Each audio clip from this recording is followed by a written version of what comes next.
All right, welcome everybody.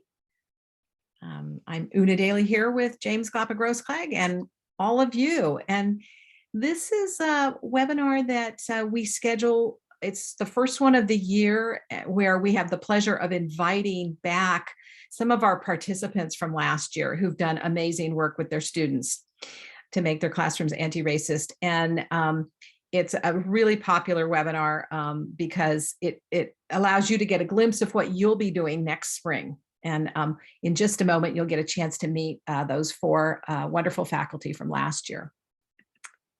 So we'll also be going over some calendar reminders. We've got the announcements for the other webinars happening this fall. And then we'll go over communications and support and back to just Q&A for whenever you have questions. And do feel free to put questions in the chat as we go along as well. All right, I think you know all of us characters. James and I, Liz, who you do all your logistics with, Kim Gruey and Joyce Shoemate and Mariteza Apigo, who are the wonderful course facilitators. And congratulations to everyone. I know you're in there in the course right now and really getting started on the content. And a huge thanks to our course developers and facilitators who got this ready for this year and have done it for the past 2 years. Once again, I think you know that CCCOER, I co-lead this with College of the Canyons. We are a community of practice around open education to advance equitable outcomes and student success. And we also do monthly webinars. And I noticed that some of you came to the open pedagogy webinar we had last month in October. And we have one in November on, geez, Liz, remind me, we're going to do a workshop in November. It's always almost always the second Wednesday of the month. And it's going to be on, I think, OER and equity workshop. Is that correct, Liz? Well, Liz will put it. I'll put the link in the chat. Thank you. All right, I'm just going to introduce our folks today who have come to present on their projects from last year. So Feather Ives from Merritt College, she's the department chair there of the biosciences and teaches a course, I think it's histotechniques. And Feather, it's a very scientific thing, and that wasn't my area of study, so you'll have to excuse me. And Feather, if you're around, can you say hello? I guess Feather is still getting in. I hope we'll see her soon. Christine, are you there? Hi, thank you for inviting me. Wonderful. And Christine, June, and I'm sorry, there's an E missing on your name, and I will fix that typo. At least I think it is. You are I believe, political science professor. I know you teach American government. Yes, that is correct. At Norco and at some other colleges as well. Yes, so I apply everything I've learned in all 6 campuses, including algebra, by the way. It is possible. Wow, I didn't know you taught algebra. Exciting. You know what? I will teach whatever the market demands. You obviously are multi-talented. Wow. And next up is Ryan Hitch. He's an English instructor at Norco College. And Ryan, I believe you also teach at other colleges as well. Correct. Over at Cerritos College and Saddleback College. Wonderful. Wonderful. I'm glad you could make it as well. And Carla Rojas from Sacramento City College, who is a statistics professor. Are you there, Carla? Yeah, hi everybody, hola. Yeah, I teach at Sacramento City College, statistics and mathematics, so both of those.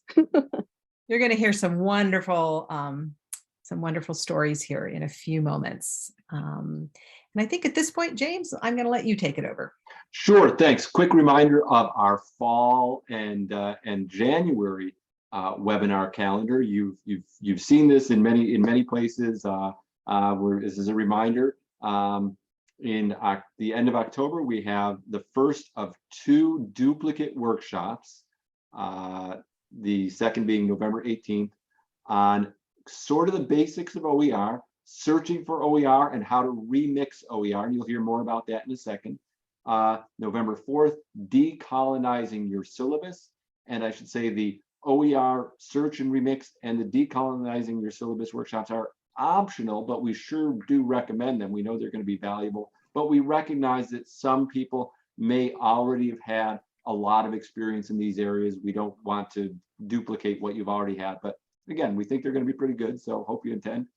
Then mid-December,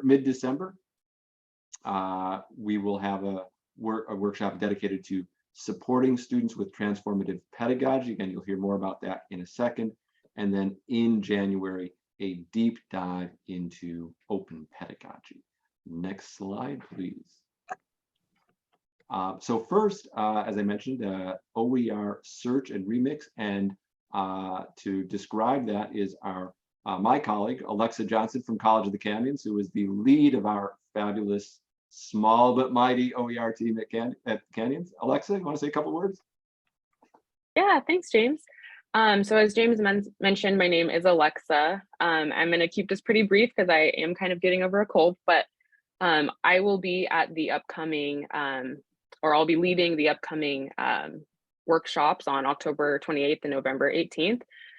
So if you have questions you want to ask me, feel free to ask me at one of those, or you can also email me at the oer@canyons.edu email address on this slide.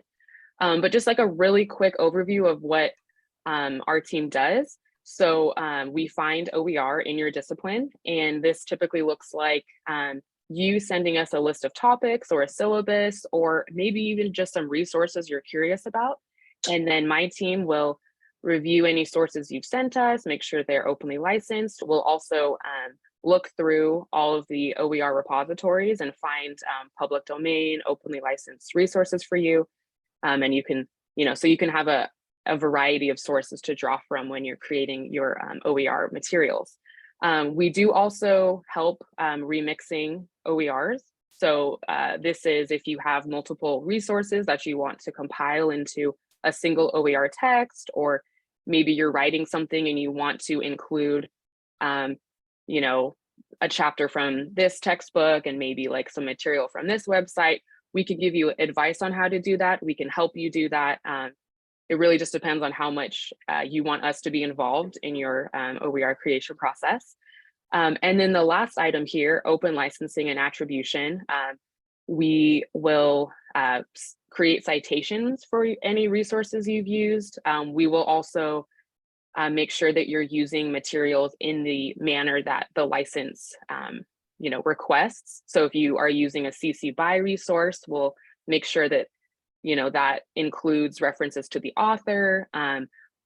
So we'll make sure you're attributing things correctly. And you're welcome to just send us any questions you may have about licensing, how to remix things, topics you are looking for resources for.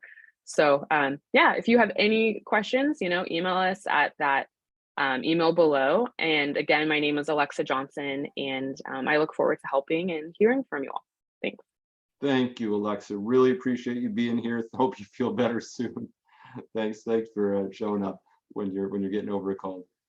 Next, we have one of our coaches and a year one participant, Hasna from Palomar College, who is co-leading with a colleague our November 4th webinar, Decolonizing Your Course Syllabus. And I think Hasna is here. You want to give us a couple of words about this workshop?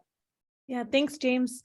Actually, right, this next month we'll be marking 2 years since my colleague Luis Guerrero and I wrote the ASCCC rostrum article titled "Decolonizing Your Syllabus: An Anti-Racist Guide for Your College." And since then, we've been invited to numerous institutions, community colleges, universities across the nation to share about this important work and how this work is constantly evolving. So even in my own syllabus, I'm constantly changing a lot of information every semester, and sharing those great practices with faculty across the nation on how we can really decolonize curriculum, pedagogy, and praxis, especially when a lot of the work that we are doing was founded under colonialism. And so please come to the November 4th session so you can learn more about how you can create a decolonize and anti-racist course by starting off with your syllabus. We have some data to share. It'll be an engagement activity, so there's going to be a lot of like involvement from the audience, and we hope that we can share great praxis and observe how your journey is with decolonizing your course. So thank you, James and Una. Oh, thank you, Hassan. I'm so excited about that. Thank you. Appreciate that. And next slide, please. Then on December 16th, our colleague and coach, Jamie Thomas from Santa Monica College, will lead a workshop entitled Advocating for Students and Communicating the Importance of Transformative Pedagogy. I'm not 100% sure if Jamie is here. If Jamie is not here, I will simply call your attention to the second paragraph that you see on this slide asking, do you teach anti-racism or do you teach your discipline in an anti-racist way? So Jamie's workshop will be very insightful to help us differentiate what can be a very fine line for many of us between teaching anti-racism or teaching in an anti-racist way. Do we teach? Yeah, so I don't want to speak for her, but it's just really, really insightful, and it's going to be terrific. So be sure to show up for that on December 16th. And then next on January 20th, a deep dive into open pedagogy will be facilitated by two very valued colleagues who have not participated in OFAR, but Una and I know them very well from their work in the California Community Colleges. Suzanne Joaquim from Butte College and Amanda Taintor at Reedley College. They both serve their colleges as OER coordinator, distance education coordinator, and SLO coordinator. So they are both that person on their campuses, and they are very, very familiar with open pedagogy. So they're going to share their expertise and insight with us and on January 20th. You won't want to miss that. Yes, I have to say we're thrilled to have those 3 workshops coming up in it, and also the OER search ones. This is a very, very exciting. We're doing a lot more front loading this year on our webinars because we know you need that information as you're doing your planning. Great, and then finally, just to get it on your calendars for the spring, we will hold monthly webinars, first Friday of the month. You see the dates on the screen. Our webinars are always noon to 1 o'clock, the first Friday of the month. And then finally, the final June showcase, during which you collectively as a team will be, in a very brief manner, sharing with everyone here an overview of your projects. That is scheduled for Friday, June 9th. And that will take longer than 1 hour. So I think we took an hour and a half last year, probably book 2 hours just to be on the safe side on Friday, June 9th. And that will just blow you away. It was so amazing to hear everyone's summary of their projects at the end of the year. And with that, back to you, Una, to introduce our speakers. Yes, well, I'm going to, I'm hoping that Feather is here. I know she had to run from another activity. Feather, have you arrived? I'm here. Wonderful. So would you like to share screen? Yes, please. Okay. And you should have access, but let us know. Oops. Awesome. There you go. My name's Feather Ives. I'm sorry, I was about 5 minutes late. I am a instructor at Merritt College in Oakland, California, the region home of all the biotech and hospitals, and well, there's hospitals everywhere, but biotech for sure. And I teach microscopy, advanced microscopy, and advanced or histotechniques or histology at Merritt College. I'm also a microscopist at UC Berkeley. This histology, if you don't know what it is a branch of anatomy that looks at tissues and cells. Histopathology, which is the accredited program, or histotechnician, which is the accredited program that I train in, is for clinical histotechs to go in and take biopsy tissue and process that for disease diagnosis. And so what I have here is a picture of a variety of different tissues that are stained. So every tissue that comes out of your body is clear, and then it gets stained. These jobs are done by individuals who work in a lab. They don't work directly with patients like nurses. And as I started to grow this program, I started to use the selling point that you don't have to work with patients to work in healthcare, and you make a lot of money, $40 to $50 an hour once you're certified. And if you're not certified, 35 to 40, sometimes even more for non-certified if you have a lot of experience. As a master of public health, as a public health professional, that started to get to me, using that as a selling point, started to get to me as a emotionally and professionally, in that I am training folks on how to treat sick people. And generally, people who are working in the lab don't have to connect with patients or understand how that translates from social and environmental justice and environmental racism to why there is this so disproportionate impact of cancers in communities of color and poor communities, and why we have so many cancers to diagnose. So it became very important for me to draw that connection between environmental racism and healthcare inequities, and my students working in labs making $100,000 a year. And not just that, the majority of my students are brown and Black, they're Filipino, they're Latino, and they are Black. And I wanted to make sure that they were aware of the impact that the disparities are having in their own communities, and how we're all impacted and how we all need to work together in this space. So that's where this project really came from.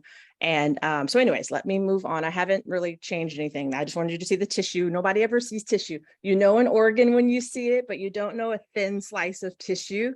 And so that's what I teach, is how you identify tissue. So anyways, working with my lovely Hasna. So are you there? It was just really awesome. And yes, I love you, Feather. I'm here. I'm so proud of you. Thank you. So for several months, we worked on this action plan together, where, I explained, the introduction of the action plan and how I was incorporating public health. Basically, I'm incorporating public health into my laboratory training, which all public health is making its way into all training at this point, all medical healthcare training. It's slow in some areas and fast in others, but you cannot teach a clinician at this point without teaching public health. It's just it's getting to be a malpractice where you're only treating an individual, but not looking at the whole community. So we've designed this, I designed this action plan step by step, just how to roll it out. And, Hasna gave me feedback, and we were able to go through exactly, I'm not going to get too much into this, but step by step how I wanted to roll out this plan. So what I'm going to share with you is just how I laid it out in my Canvas shell. And whatever. So I introduced the project, and then I provided a condensed version of that action plan, an outline of the project, basically. So what we'd be doing by week 1, week 3, week 4, weeks 5 through 9, 10 through 13, and then the final weeks of the class. So we were starting out with an introductory to Public Health 101, which is we reviewed public health goals with regard to racism, epidemiology, and explaining what is epidemiology, communicable diseases, non-communicable diseases. Those communicable, the ones we all know now, COVID, non-communicable diseases are those metabolic ones. So diabetes, the hypertension. And then germ theory versus miasma. So I wanted them to have a understanding of like where there was really a lot of class and racism prior to knowing that there was germ theory, right? So it used to be like, oh, this person is smelly, they are why we have disease in society, or they're dirty, and that sort of theory. Then social determinants of health, really big. What are the 5 key social determinants of health? And what is the history of inequities, racism, and unconscious bias in healthcare? And then what was the other one? Public health. What are the public health and clinical laboratories? What did you find in there? I think I'm missing one. One of them is actually, I'll get to it, I'll show you later. Then this semester, I focused only on cancers. In previous semesters, I focused on the top causes of death in the country, which include heart disease, but I really wanted to focus on cancer this semester. So I just broke down the top cancers, and they got to pick the cancer that they wanted to work on in their group, which I'll show more later. And then they work on an outline, they record their presentations, and then they all watch each other's presentations and give feedback. So, oh, I did skip over a huge part, but I'll go in the details really quick here. I do a pre-survey that asks them 7 questions about what they know about racism in healthcare in the United States. What do they know about the history of research and clinical trials and being systemically racist in the United States? Just a agree, disagree, or I don't know. I understand the meaning of the term systemically racist or systemic racism. I'm just getting an understanding of where they are prior to getting started in the program or in the course. So I break down that first part by last name, so that way I can make groups of folks who did a little bit of research in each of those intro to public health topics. And then we go, so I had introduced this, really funny, I hope I'm not running out of time. I had introduced this fairly late, or to the second discussion, after I realized people were kind of saying that, oh, well, just a handful, not all of them, but we're saying, I don't really think there's racism in healthcare. So what I decided to do was up front, put all of the videos that I'd saved for the second discussion in the first discussion. So I start with and I break it down by race. So I go into a 5-minute video on the pervasive systemic racism delivered to Black people. And then I go into the disaggregate data in the Asian community. Once you pull it all together, you see that there are disparities in the different areas. And this is a great talk given by a leader at the University of Boston Public Health Department. And she goes through a lot of data here. Addressing the interlocking impact of colonialism and racism on Filipinos. American health inequities. About half my students are Filipino. So I wanted to make sure that they're a lot work in the labs as well. So I wanted to make sure that that was stood out. Arab immigrants, refugees, Native Hawaiians and Pacific Islanders, and Latinos, American Indian communities, and then just some success story to wrap it sort of all up when you address these inequities and how, the outcomes can be different in someone's life. So that was just sort of an intro to kind of support the introduction to public health that I have here. The second step is where we get into the meat of what we do. So this is me breaking up, I don't want to show too much data, but this is me breaking up the students in their chosen cancer. And then the instructions here are to do a literature review. So you have your cancer and you're going to do a pathology literature review. So you're going to get to know your cancer on a pathologic level. You're going to see the healthy tissue and the disease tissues and the different stages and the different kind. The second part of this literature review is where you actually dive deep into the literature on the disproportionate impacts that your cancer is having in the communities that are identified as being vulnerable. So they go into this. I mean, I've just been amazed at the level of data and conversation that they're having about their cancers. I'm zipping through here, but I've been so impressed, and I go in and have conversations with them too. Hope I'm not making anybody have a headache with me scrolling through here, but it's just been really great having this. Then for the big presentation part, this is again, me breaking down the project itself after they've done the literature review, and they go through, and this is my expectations where I, remind them how we've done group projects. This is how I want you to approach this one. And then here's your describe the tissue and the pathology section here, introduce your disease, I want you to have images that are healthy with H&E staining, which is the purple and pink staining you'll see that is the routine stain. Then I want you to share some of the disease tissue. And then this is the second part, is where I want them to describe the impact in the community. And we go through the different statistics here that I want them to include. They submit a report to me that I check for accuracy, basically. Like, I just want to make sure there's nothing like majorly, not factual in the reports, and then I approve it. Then they move on to their recordings, and they submit their PowerPoint to me. And then we have the discussion, which we're not there yet, but that's basically the whole of the project. And I am super excited about this. So I forgot I want to share something else. Am I going too long? You've got about 1 minute. Okay, got it. So does anybody have any questions? This is so amazing, Feather. It's just, yeah. And so okay, thank you so much. I just want to share that I actually did it with high school students really quickly over the summer. And we did the same thing for colon cancer, and they put it in poster. And this was done by high schoolers, and it was colorectal cancer awareness begins in high school, what high schoolers should know. And these are the students, and they put this, I helped them organize it, but they put together all the data and what they wanted to tell the high schoolers, what the disparities were. And, because colon cancer is hitting people under 40 a lot more than it had been in the past. Thank you so much.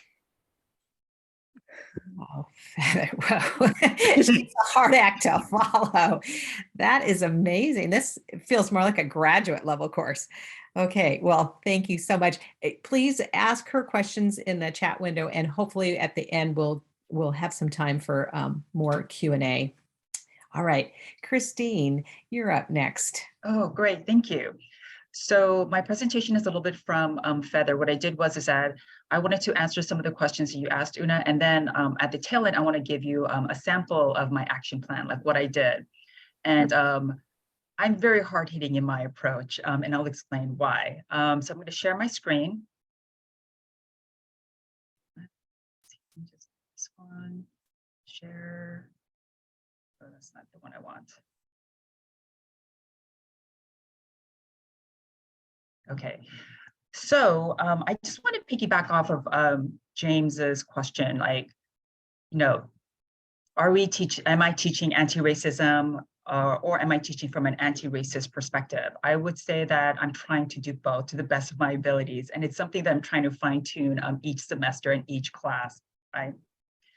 So one of the things I've learned is that students respond well to wanting to talk about race, like in American government or US foreign relations, all the other like political science classes that I teach. But I do have a disclaimer that I do not censor or protect students from uncomfortable material, and that the class will be taught from a critical perspective where issues of race, class, gender, sexuality will feature prominently. I feel like students need to know that, because particularly when I teach American government, they expect it to be maybe an extension of what they learned in high school. And I wanted to make sure that they clearly understand the orientation of this. And I also wanted to tell them too that I make it a little bit personal, where I was disappointed in my own education when I did take my American government class in college, and I wanted to do better, right? Now here too, I found out that they responded well, as many students want to talk about racism, especially since there is no other structured place to do so. And I really thought about this too. Students don't necessarily go to books or even their professors when they want to talk about these issues, especially if it directly applies to them. They will go online, but online is a terrible place. Well, not terrible. It's a problematic, fraught place to look for real, genuine information to understand racism. And it's also this too. I also had to disabuse them of the notion that talking about race does not make you racist, right? And then I also had to tell them this, that it's a myth that this country is perfectly a democracy, right? Certain groups of people were able to have freedoms at press at the expense of others. Now one of the most effective strategies is that I pick a topic that provokes outrage, as this contradicts the student's sense of fair play and justice. And, as I teach American government and political science classes, it behooves me to clearly pay attention to political culture. And what I've learned from the woke group and from the Trump supporters, what they do share is that when they are outraged, they will say something. I don't necessarily agree with everything or their approach, but students they do have the sense of fair play. And they also have a sense of social justice, and they do want to understand or unpack why systemic outrages or inequalities persist. Okay? And I, of course, start with the intentions of the founding fathers, and then how it's applied today is vastly different, right? And this easily transitions into meaningful, class discussions, like in person and online. I will say one thing. I was looking at Feather's discussion board and how Feather was very pleased that students would talk. I will say this, I do have some of that. And some, will just have the 1 or 2 sentence response to a classmate's post. But I've now learned that the discussion forums is really for me, that it is for me to discuss topics with these students. So I myself will jump in and then would have discussions with these students, particularly, of course, during the online classes.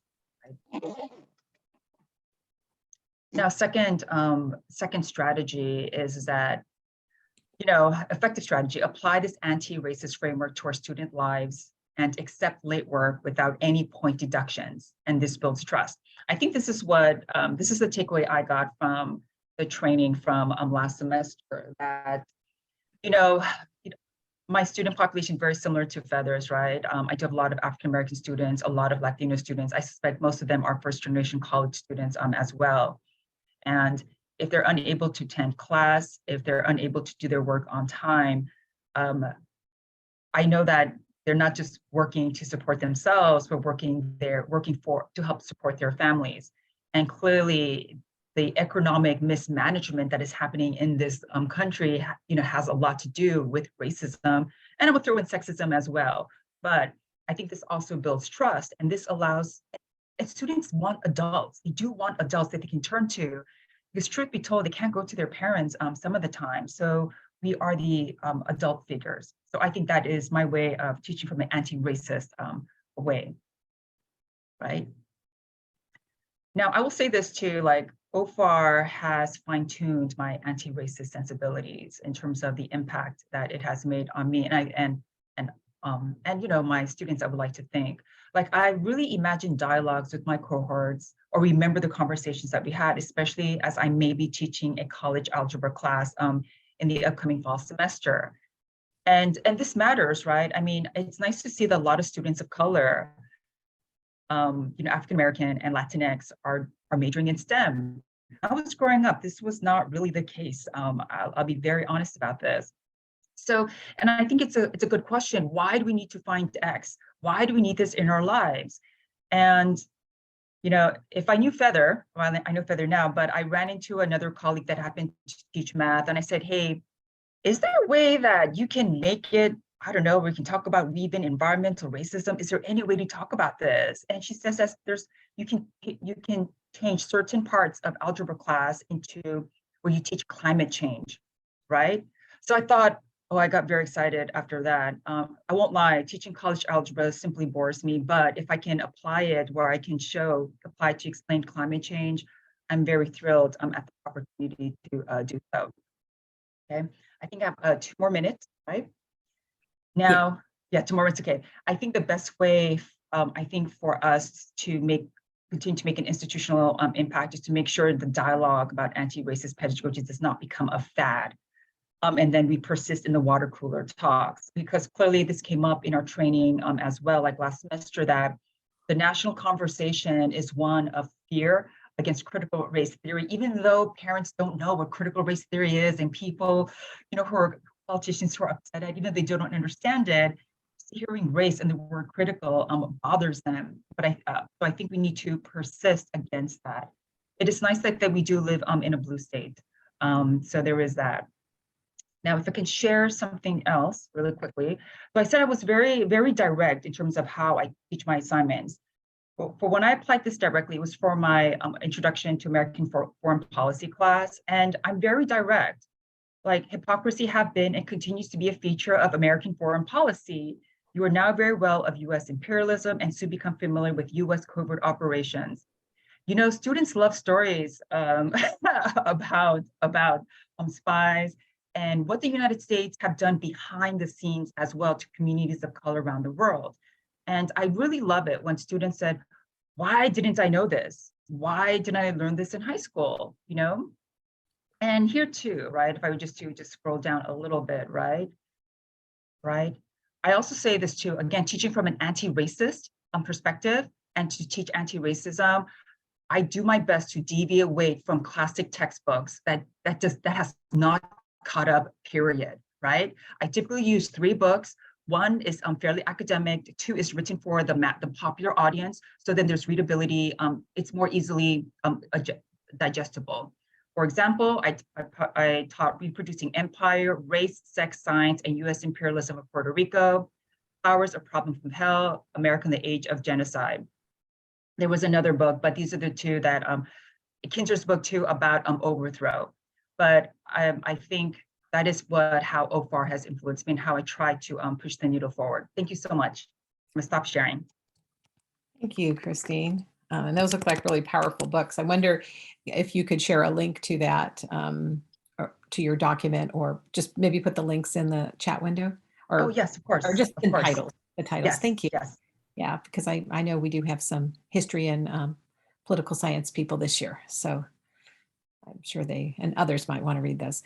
Wonderful. So moving on, because I want to make sure everyone has time. And I know that Nicole actually has to leave at 1 o'clock on the hour. So we want to make sure everyone has time. Ryan Hitch, please tell us about your project with students.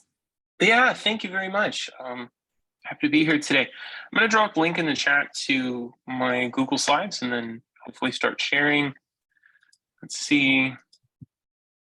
Here we go. Okay. Let's see. Get down here, start the slideshow. No, that's not working, huh? Let me try that one last time. Oh man. Okay, I know exactly what I need to do now. Okay, it's gonna work this time. We saw Fabulous. them. Okay. There we go. Oh, perfect. Okay. Excellent. Okay, so I wanted to focus my presentation on what I consider to be the biggest part of what I did in OFAR this last year, which would be implementing a Wikipedia assignment, effectively leveraging open pedagogy, really. But first, a little bit of context about me and who exactly is this person presenting to you today. So Ryan Hitch, devoted husband, quirky parent, as you can see there in the bottom right corner, got an MA in English, MFA in creative writing, part-time faculty.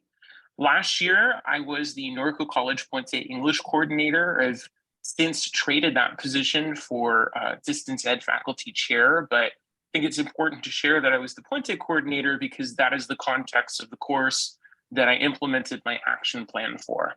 My action plan was for my Puente course. So the text here is very small. Don't expect you to read that, but if you click on this link here, it will take you to the actual action plan in its full detail.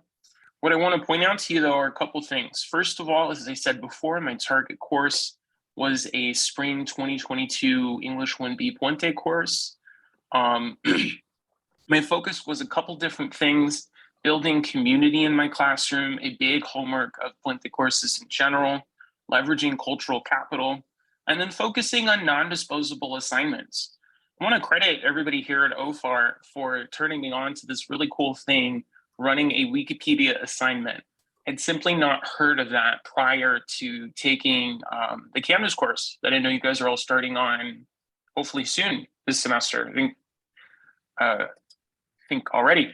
Anyway, this was really the big focus of what I wanted to do. And almost as soon as I got my account information and I registered my class to prepare for the spring, I immediately began to feel overwhelmed with what I had taken on. As you can see here, this already looks pretty complicated, but I'll take you straight to the dashboard so you can see for yourself. The WikiEDU Foundation provides fabulous, excellent support. That said, you kind of need fabulous, excellent support to get you through the complexity of everything involved in a Wikipedia assignment. And as I approached this, I knew that my contribution back to OFAR was going to be trying to take all of this and then condensing it into something that a faculty member who maybe doesn't have the time to go through all the steps to learn these things can still use a Wikipedia assignment in their classroom. So what exactly is this?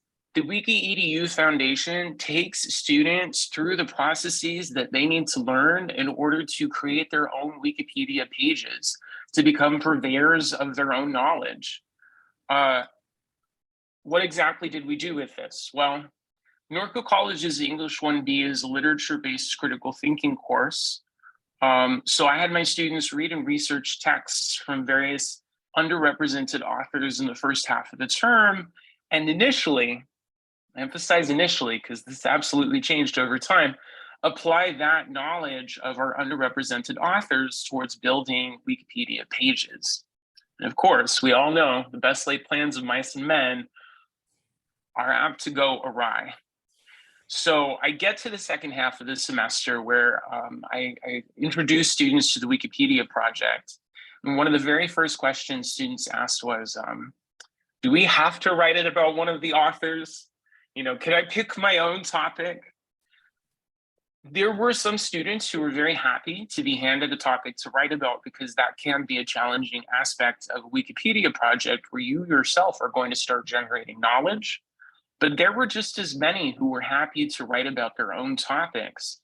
And this kind of taught me something important about the perspective that I had taken into this project. I had made the faulty assumption that if I was not there to teach students about something, that they wouldn't have something they could already bring to the table. I'm really grateful that I had my team at Norco and that I had our coach, who I don't believe is here today. I'm really grateful that I had an opportunity to check in with them on a regular basis and kind of understand that faulty assumption and then kind of rise above it. What really worked and helped me evolve my action plan over the course of the semester was checking back in with myself, just doing some reflecting, checking in with students, my team, our coach. I don't know what sort of strategies everybody else has come up with this semester, but for us here at Norco, we had a group text that I thought was very effective, and then we had regular meetings with our coach as well. Ultimately, I had to be very flexible with how I was going to end up grading this assignment.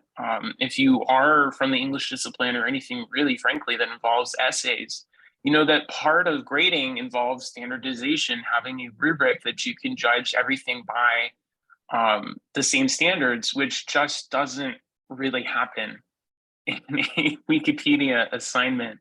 But I'm really glad that I persisted, and my students were glad too, because the final product could not be more cool. I have here a couple links, and there's just not enough room to include a link to everything. If you click over here, you'll see Star Vega. So I knew nothing about Star Vega prior to this. Apparently, she was the first Latina woman to serve as the president of the California Psychological Association. And prior to spring 2022, she was not on Wikipedia at all. Here was this important woman who had done something very big in the field of psychology, and people simply didn't know about it. But if you go to the history page for Star Vega psychologist, you will see the Stacinator, AKA my student Stacy, who sat down, gathered all of this information, and made it into what we see today. The really cool thing is it doesn't stop there. It doesn't stop at the end of the semester. As you can see, somebody, Brett Brother, Melkus, Enemy, they keep building on this page. And I would imagine, you know, a year from now, this is going to be filled with more information than ever, and hopefully continue to inspire students. I had another student of mine create a Wikipedia page for the first Black snowboarder to win gold in the X Games. Again, I have to emphasize, I was so surprised, impressed with the knowledge that my students were already bringing to the table. Best laid plans of mice and men, right? I knew that I needed to pivot and allow students to just simply express themselves in what they were interested in, and I couldn't love the final product more. And from a discipline perspective, as far as English goes, each of these little numbers represents a source that my student had to find. There are very specific writing guidelines for how to do this. Students learn about research, about tone, about style, about presentation. And I will tell you this as well, not all my students got to this final stage of having a Wikipedia page. There were plenty that got shut down and sent back to the student for further revisions. So I feel like I personally learned a lot about Wikipedia in this process as well. Very finally, to finish off my presentation, should you be interested in finding some of those documents, which, as I said, will hopefully condense this into a manageable bite-sized chunk, follow that link and you can see the entire project that I was able to upload to OER Commons. And that is the end of my presentation. Thank you, Ryan. Wow. Those student projects are just amazing and wonderful. And they're already openly licensed because they're on Yes. Wikipedia. Yeah. Well, I could not be more proud of them. I sometimes will just reach out and message them and say, hey, you have something on Wikipedia, just to remind them. Yeah. Wikipedia is the world's largest collection of OER because it's all openly licensed. And with your permission, Ryan, we might reference a few of those on our website. The one that is called the Classroom Action. We have another student video from another faculty last year. We love to share the student resources as long as they're openly licensed and the student is okay with that. All right, wonderful. Thank you. All right, last but not least, we have I think you muted yourself. You muted yourself, Una. We have Carla Rojas from Sacramento City College. Rojas, thank you. No worries. Hi, everybody. My name is Carla Rojas. I teach mathematics and statistics at Sacramento City College. And I'm going to go ahead and put a timer on because I know I can talk. So I know that we're on crunch time here. So what did I do? I taught statistics 300 through a food insecurity lens. My goal here was to really, everyone has to eat. So I just felt like everyone is going to bring knowledge about food into this space. So I tried to condense everything that I did, and I wasn't trying to overwhelm anybody by my project, but I basically uprooted my entire statistics class and I changed it. One of the big things that I did is I started every single class with who do you represent? I modeled this every single time. I made it anonymous, but I wanted to center my class, start my class with my student voices. So, the very first day I was there, I told my students, I represent all the, undocumented students entering the educational field that didn't have an idea of what education looked like, had no support from the home because there was the first gen. And I tell them that I am literally first gen everything, including a first generation equity warrior. So this has really, it allowed my students, I think, to really see themselves. And at first, when I surveyed my students about this process, many of them were like, at first, Professor Rojas, I really thought you were trying to waste time. And as it went on, I realized that this was the part of class I was really looking forward to, really just telling you who I was representing in that particular day.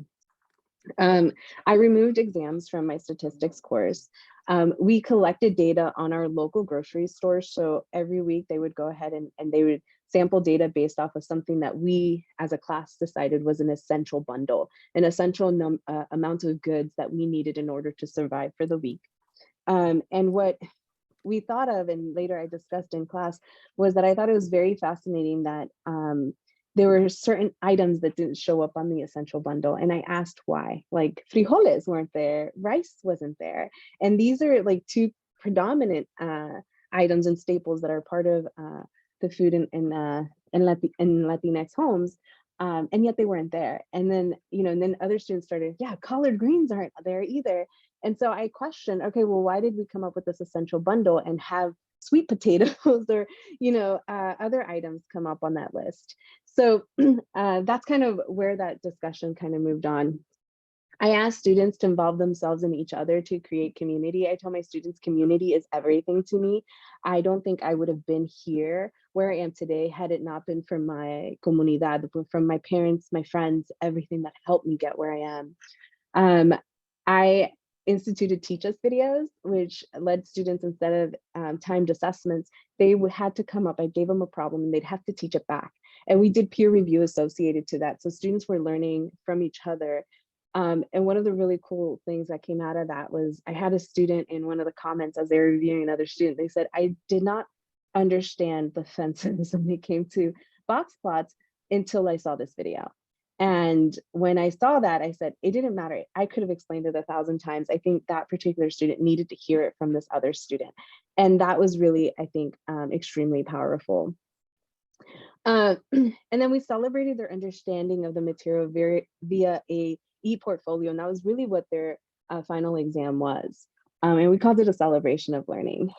I really wanted to share this because this is one of my very favorite quotes, and normally I would have somebody read it for me, but because I'm really trying to make sure I'm within these 10 minutes, I just wanted to state that this particular quote really drove me to a lot of the work, and this is by Goldie Muhammad, Cultivating Genius, an equity framework for culturally and historical responsive literacy. So if one person acquired knowledge, it was then their responsibility to pass it on to others to create a flame-like effect. To keep the knowledge to oneself was seen as a selfish act, and each person therefore was responsible to elevate others through education in the immediate and larger community. This ideal of collectivism is in direct conflict with schools today, as schools are largely grounded in competition and individualism. This is perhaps one major reason why students of color often do not reach their full potential in schools, because schools are in disharmony with their histories and identities. And I don't know if you all get chills, but I still get chills every time I read this quote. And I started my class reading this quote to everybody. And I said, I really want to dismantle the competition and the individualism in this class. I want us to learn something and then teach it to others. And this is just a huge shout out for OER, because that is essentially what it is, because we know that textbook costs are a gatekeeper for our students, right? And so I did use OER in my statistics course. I think it's so important to hear from students. I'm not going to read all of these, but in terms of like, who do you represent, what my students are saying, the different aspects of the class that I put together, for instance, using statistics to examine food security was definitely not my expectation, but ended up being the most interesting part of the course. I think that without this topic being prevalent through the semester, it would have been much harder to stay engaged. I really appreciated my student who said, who do I represent? I am the granddaughter of a brilliant woman who had to stop her education at 8th grade because there wasn't a high school for Black children in our town. I am the daughter of the first generation college graduate who let me play quietly next to her doing her college classes. I represent queer women of color who are experts in social equity and are working to transform the world. And every time I hear what my students are representing and how they're bringing in all their experiences into the class, it really did make for a joyous experience. Here, they talk about the demonstration of knowledge and the celebration of learning. So as a student, I had to decide what assignments to analyze and how I demonstrated my understanding. And I have never had this type of control for a final exam. It was all about me. And to me, that was huge, because it just goes to show that the student was centered in this experience, and it wasn't on necessarily the curriculum or the standards, but it was about the student and their particular growth. So this is just kind of a collection of a lot of different presentations that they put together. I had students create Google Sites. I can show you Shayna, she did give me full permission to use hers. So I'll go through hers in a little bit. But a couple of things, just like how has our team's participation OFAR impacted our institution? One of the biggest things I think that as a team we found, and I will say I was very fortunate of the team that I had because I already knew them, and we were 3 math faculty, 3 English faculty. But one of the things that I saw was particularly students, saying that DOK, demonstration knowledge 2 and 4, along with the Teach Me videos 2 and 4, have truly been projects where I've used my own experiences to apply what I've learned using statistics, right? So going back to really using their experience, whether it was with food insecurity or they were learning from others who had been food insecure. And I have been very vulnerable with my students. I told them, I remember when I was young, being undocumented, I didn't qualify for aid. And so I remember walking to multiple churches, picking up groceries just so that my family could survive throughout the week. And I tell them this because there is a difference between availability and access. And a lot of the data always talks about availability of food, but it fails to mention access and who has access and who is being gatekept out of the access. So what I hope to have done here is, I may not have changed the entire college by no way, but I feel that my students, at least from the experiences that I've heard, right, they're igniting kind of the light that and modeling what they can expect, and that the fact that they can expect more from their classes. So I've learned from this class how effective certain methods of learning are compared to more traditional routes, memorizing and rereading. I've seen how easy and stress-free it is to study by practicing questions instead of applying what you've learned to solve more problems. I don't think I'll forget what I learned because of how much that was emphasized in this class. In the future, I'm definitely going to try to create my own questions after I've learned the material and try to teach other people the material to ensure that it sticks. I think that was my last slide. Oh, what happened here? Yeah, it was. So I'm going to stop sharing real quick, and I'm going to reshare because I wanted to show some of the work that my student did. And I think I have 43 seconds. Yeah. So this is the work that my student Shayna put together. So this was her Google site, and this is her celebration of learning. So I definitely modeled the celebration of learning based off of Goldie Mohammed's equity framework. So they focused on their identity. They talk about who do they represent, their experience in the Stat 300 course, and their journey through statistics in terms of what they were what they preferred about the class, what they didn't prefer, and their performances. They talk about skill development, and for the skill development, I had them go ahead and select what assignments out of all the assignments that they did, which exemplified their true understanding of the skill that they were asked to do. And all of this is based off of the student learning outcome. So this is a student learning outcome, and then she selected 2 assignments and goes over how those 2 assignments demonstrate that she has met that specific student learning outcome. We talk about intellect. What has this made you smarter about in terms of just learning, right? And then lastly, because I have my alarm going off, criticality is how do you plan to use and what's next, right? And I just really want to highlight what she said. I currently volunteer with organizations that fight against fat phobia and other oppressions of fat, BIPOC, queer, and trans people. And I hope to use my statistics skills to help assess the current research of overweight, obesity, and fight for everyone to be treated with the dignity and respect, no matter what their size, race, or ethnicity is. So I will end with that quote from her. Thank you, Carla. Wow. I hope that all of you are as inspired as I am by these 4 amazing projects. We do have a couple of more slides, and I know that Nicole is going to have to leave shortly, like immediately. So the slides actually are fairly self-explanatory, and let me see if I can share my screen. We're repeating some of the things from last year, and you'll receive a copy of these slides probably later today or Monday. The main thing is that we would like you to take the survey and let us know how we did today. And if there's any questions, please just enter those in chat for now, because I know that Nicole, who's our interpreter, is going to have to depart. And once again, a huge thanks to Carla, Ryan, Christine, and Feather.